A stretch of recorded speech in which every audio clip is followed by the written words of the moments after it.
Okay, so David, you've managed hundreds of outdoor projects over the years, right? What's the one that stands out the most to you, like the most challenging, the most rewarding, and why?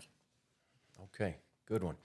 It's definitely was a very challenging project. It was something that I didn't think could be built, and when we designed it, I said, "Wow, this is complicated, but we're going to make it happen." It's just an outrageous water feature. It's multiple formal swim ponds, if you want to say. The client couldn't put a swimming pool in their backyard, so we built swimmable ponds with fish, mind you.